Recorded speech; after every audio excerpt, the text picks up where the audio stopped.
नमस्कार साथियों, आज एक बहुत ही महत्वपूर्ण टॉपिक को लेकर फिर से मैं आप लोगों के सामने उपस्थित हूँ। साथियों, आज का जो मेरा टॉपिक है वो उत्तराखंड के अंदर नर्सिंग बेरोजगार साथियों को कैसे सरकारी सेवाओं में आने का मौका मिलेगा, इसको लेकर है। सबसे पहले तो साथियों हमको ये देखना होगा कि स्वास्थ्य विभाग में और मेडिकल कॉलेज में कितने पद अभी रिक्त चल रहे हैं। रिक्त चल रहे हैं बोले तो रिजल्ट जो आ गया है उसके बाद कितने पदों पर अभी जो है कैंडिडेट ने ज्वाइन नहीं किया हुआ है, मतलब कितने पद अभी रिक्त पड़े हुए हैं, ये हमें देखना होगा। उन पदों पर वेटिंग कब आ रही है और जो वेटिंग लिस्ट आई है उन्होंने अगर वेटिंग लिस्ट वालों ने अगर सभी लोगों ने ज्वाइन कर लिया है तो मेडिकल कॉलेज में जो उनका सिलेक्शन हुआ है वहां पर किसी और को जो है मौका दिया जाए, ये हमें देखना होगा। साथियों, मैं एक चीज आपको बताना चाहता हूं। आप स्वास्थ्य विभाग का रिजल्ट उठाइए और पेज नंबर 2 पर पॉइंट नंबर 5, पॉइंट नंबर 6 और पॉइंट नंबर 7 इन तीनों पॉइंट को अच्छे से पढ़िए। फिर से रिपीट कर रहा हूं, स्वास्थ्य विभाग के 1564 पदों पर 12 सितंबर 2023 को जो रिजल्ट आया उस रिजल्ट को उठाकर पेज नंबर 2 पर पॉइंट नंबर 5 बता देता हूं क्या है। पॉइंट नंबर 5 में है समायोजित किए गए पदों का विवरण, जो हेडिंग है। पॉइंट नंबर 6 में कोर्ट द्वारा जिन पदों को होल्ड किया गया है और पॉइंट नंबर 7 में अग्रेणित किए गए पदों का विवरण, मतलब कि कैरी फॉरवर्ड जो पद किए गए हैं। ये तीनों पॉइंट आप अच्छे से पढ़िए। स्वास्थ्य विभाग के 1564 पदों पर जो रिजल्ट आया है उसमें। इसी तरीके से मेडिकल कॉलेज के 1455 पदों पर भी जो रिजल्ट आया है उसमें भी रिजल्ट का page number 2, point number 5, point number 6, point number 7 इन तीनों पॉइंट को यहां पर भी पढ़िए। ये बहुत इंपॉर्टेंट पॉइंट है साथियों आप लोगों के लिए।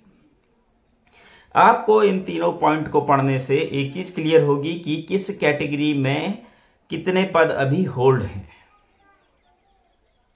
आप कैलकुलेशन कीजिए तो सही। अच्छी खासी जो है संख्या अभी ऐसी है, मतलब अच्छे खासे पद अभी बचे हुए हैं जो कि होल्ड हुए हैं, चाहे वो कोर्ट के माध्यम से होल्ड हुए हैं, चाहे वो क्षैतिज आरक्षण के मामले से होल्ड हुए हैं, कैसे भी होल्ड हुए हैं, तो कहीं ना कहीं बहुत ज्यादा पद अभी होल्ड हैं। इन पदों को आखिर भरा कैसे जाए, इस मामले में, इस बारे में क्या हमने कभी आपस में बैठकर डिस्कस किया? क्या हमने कभी कोशिश की कि हम मंत्री जी के पास जाएं इन सारे पदों का डाटा लेके कि इतने इतने पद इस विभाग में इस कैटेगरी के बचे हुए हैं? क्या कभी हम इस मुद्दे को लेकर गए? अगर नहीं लेके गए तो क्यों नहीं लेके गए? और वो लोग जिनका चयन होना है, चाहे वो 2014-2015 के जीएनएम कैटेगरी के लड़के हैं या 2014-15 के बीएससी नर्सिंग के लड़के हैं या लड़कियां हैं जिनका सिलेक्शन अभी नहीं हुआ है, आखिर कहां आप लोग सोए हो? क्यों आप लोग इन सारे डिटेल्स को लेके जो है मंत्री जी से मिलने नहीं जा रहे हैं? अच्छे खासे पद होल्ड है।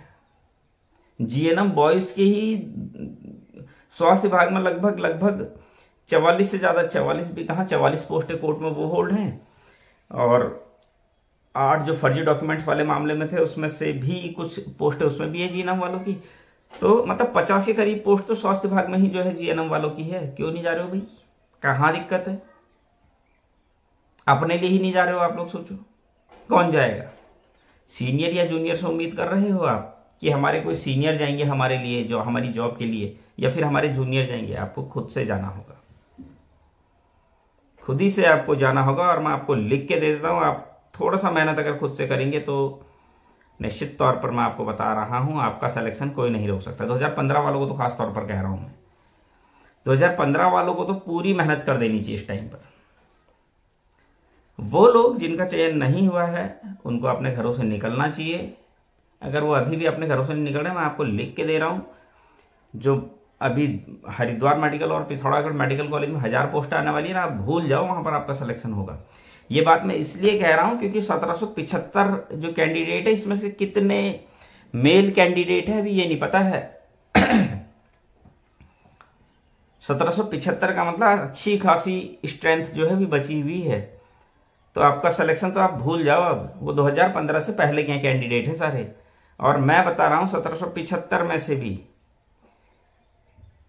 नहीं, अगर 1000 भी अगर लड़कियां जीएनएम वाली होंगी, मतलब 1000 कैंडिडेट भी अगर जीएनएम वाले होंगे और 700 कैंडिडेट, 700 भी नहीं मानते हैं, हम बोलते हैं अगर 1200, अगर 1500 भी अगर जीएनएम वाले होंगे या 1400 भी, 300 ही कैंडिडेट, अगर 375 कैंडिडेट ही अगर जो है बीएससी वाले होंगे तो क्या होगा आपका, आप खुद सोच लो। आपका नंबर तो इस जन्म में छोड़ ही दो फिर आप उम्मीद।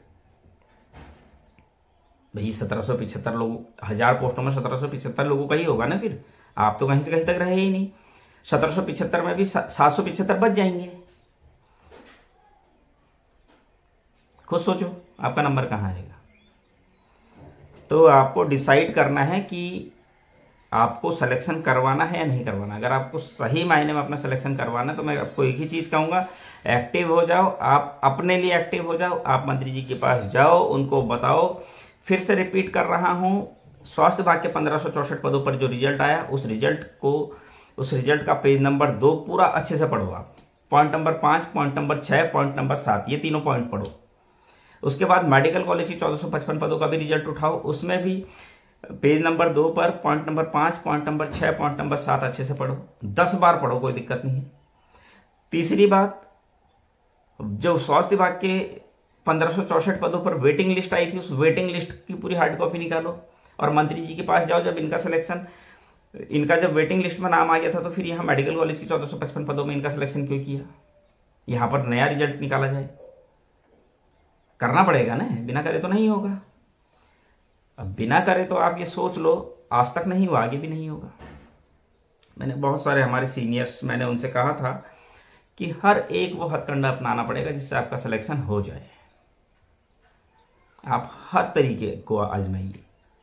तो उन्हें शायद मेरी बात अच्छी नहीं लगी, उनको लगा कि ये फालतू बकवास करता रहता है, तो उन्होंने मुझे इतना सीरियस लिया नहीं। उन्होंने कहा यार वो फालतू बकवास करता रहता है, हम अपने हिसाब से काम करेंगे और हमें तो जल्दी से जल्दी जो है सिलेक्शन चाहिए। बात बता रहा हूँ मैं 2 महीने पहले की।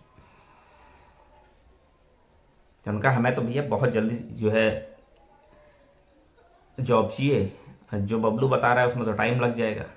तो अब मैं उनसे ये जानना चाहता हूँ क्या उनका सिलेक्शन हो गया?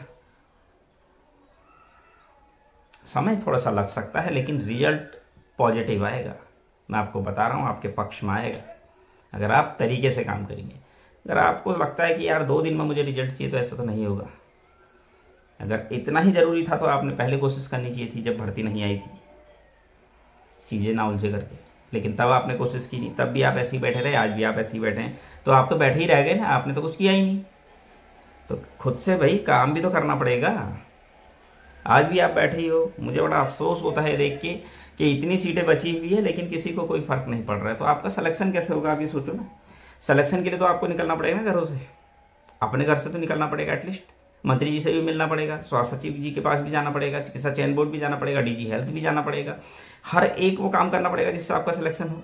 लेकिन करेगा कौन? करोगे आप, मैं क्यों करूंगा, या फिर कोई हमारा सीनियर क्यों करेगा? भाई जिसका सिलेक्शन हो गया वो क्यों करेगा, वो क्यों भाग दौड़ करेगा? वो अपने लिए ऑलरेडी इतनी भाग दौड़ कर चुका है। अब बहुत सारे लोग बोलेंगे तेरा सिलेक्शन हो गया अब तू क्यों बोल रहा है? इसलिए बोल रहा हूं क्योंकि हमारे ही अपने साथ के लोग हो, ये सीटें बच रही है, इसलिए मैं बोल रहा हूं कि आप भाई कोशिश करो, आपका सिलेक्शन हो जाएगा। तो मैं आपसे एक ही चीज कह रहा हूं कि आपको अपने लिए खुद से भाई एफर्ट लगाने पड़ेंगे। अगर आप अपने लिए मेहनत करते हो, मैं लिख के दे देता हूं, आपका सिलेक्शन कोई नहीं रोक सकता। अभी डबल सिलेक्शन वाले मामले में भी 24 मार्च को हियरिंग है, देखते हैं क्या होता है क्या नहीं होता है। 24 मार्च को चीजें स्थिति हो सकता है क्लियर हो जाएगा, नंबर आता है केस का। अगर नहीं आता है तो फिर कहीं ना कहीं मामला फिर लंबा खींचेगा। साथियों, उम्मीद करता हूं आपको मेरी आज की जानकारी पसंद आई होगी। आगे भी मैं इसी तरह की जानकारी आप लोगों के लिए लेकर आता रहूंगा। तब तक के लिए धन्यवाद।